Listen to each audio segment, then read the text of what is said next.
présent, je suis Christian Gonzenbach. Vous vous trouvez ici dans mon atelier à Genève et je vais essayer de vous résumer mon expérience avec les physiciens. J'ai eu la chance de participer au programme Swiss Artist in Lab en 2009-2010 avec le professeur Martin Paul. Pour moi, c'était un rêve depuis longtemps de pouvoir entrer au cœur de la science et de la physique en particulier, qui est peut-être la science la plus fondamentale puisqu'elle étudie l'origine du monde, l'origine de l'univers, de la matière, en pouvant accéder à l'université et au CERN avec des professeurs qui ont envie de collaborer avec moi. Pendant une année, j'ai travaillé avec, ou disons à côté plutôt, du professeur Paul, puisque lui, il faisait son travail et moi, je faisais le mien. Donc, on était chacun intéressés et passionnés par le travail de l'autre, mais on a chacun continué à faire notre travail, moi en faisant de l'art et lui en faisant de la physique. J'ai appris un vocabulaire déjà. Comprendre le vocabulaire, c'est comprendre les phénomènes de la physique, pouvoir expliquer des mots, pouvoir comprendre, parce que les physiciens inventent énormément de mots pour des nouveaux phénomènes qu'ils découvrent, donc pouvoir comprendre ces mots, c'est déjà comprendre les phénomènes. Et qu'est-ce que j'ai fait là-bas? Peut-être la chose la plus intéressante que j'ai faite, c'est peut-être pas les œuvres forcément que j'ai réalisées là-bas, mais c'est le regard que j'ai sur mon propre travail qui a beaucoup changé. Et pouvoir utiliser justement des concepts de physique, du vocabulaire de physique contemporaine pour expliquer mon travail, qui n'a pas fondamentalement changé, mais qui est devenu beaucoup plus précis, beaucoup plus pointu. Et j'ai pris conscience de ce que je faisais, car dans mon travail, je m'intéresse beaucoup à l'inversion, au retournement, à la découverte du vide, à l'exploration de l'espace, qui sont des concepts que les physiciens connaissent très bien, parce qu'ils sont dans la même recherche, dans des échelles évidemment beaucoup plus grandes, avec des moyens différents. Donc ce que j'ai compris, ce que j'ai appris et compris, c'est vraiment cette espèce d'analogie qu'il y a de découvrir le monde, découvrir la matière en la manipulant. Voilà. Donc je travaille avec des blocs de polystyrène qui sont très grands. Et ce polystyrène a la caractéristique de fondre quand il est chaud. Donc j'ai créé des outils. Par exemple, j'ai chauffé des pièces de métal, que ce soit des billes ou d'autres types d'outils. Et un outil chauffé qui tombe dans le polystyrène va creuser un trou dans le polystyrène le temps de sa chute.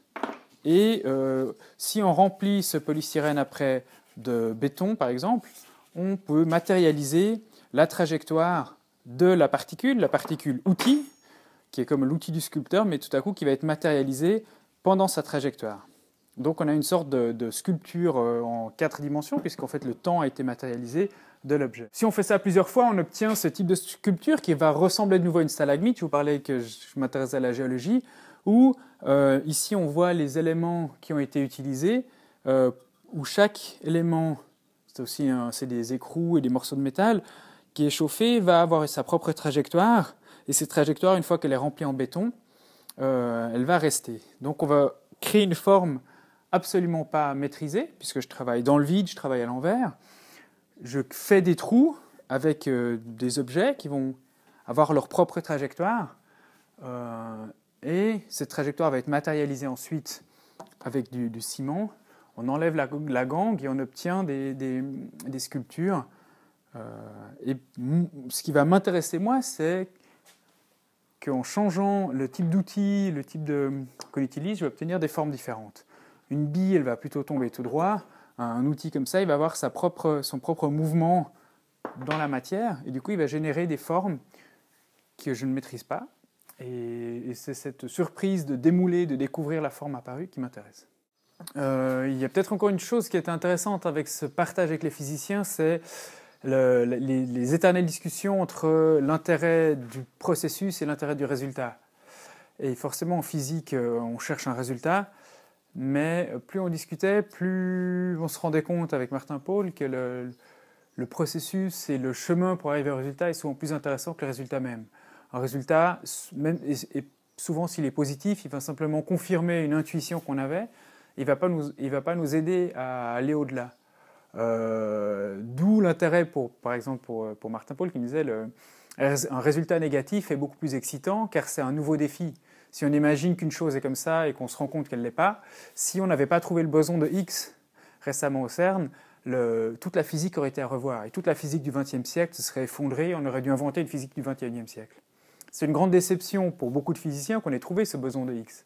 Parce que finalement, il conforme un modèle, le modèle standard, qui a mis un siècle pour apparaître, mais qui finalement clôt une histoire plutôt que l'ouvrir. Et dans mon travail, j'essaie plutôt de m'intéresser au processus et que ce processus soit inclus dans un résultat. Donc le résultat raconte l'histoire par bribes, sans l'illustrer, mais qui est toujours qu'on puisse retracer, en fait, une fois qu'on a compris, qu'on puisse retracer toute l'histoire à partir du résultat. Dans ma proposition de travailler avec M. Paul, avec le professeur Paul, je parlais de la matière sombre était quelque chose qui m'intéressait beaucoup. Et la matière sombre, c'est ce qui compose une grande partie de l'univers, mais dont on ne sait pas de quoi elle est faite. Tout ce qu'on sait, c'est qu'elle a une force, qu'elle a une présence, parce qu'on voit l'effet de sa force de gravité. Mais sinon, on a très peu d'informations sur elle. Et moi, je trouvais ça fascinant de savoir qu'il y a de la matière dans l'univers dont on ne connaît rien. On parle aussi d'énergie sombre, que c'est un phénomène dont on peut mesurer les conséquences du phénomène sans savoir d'où il vient.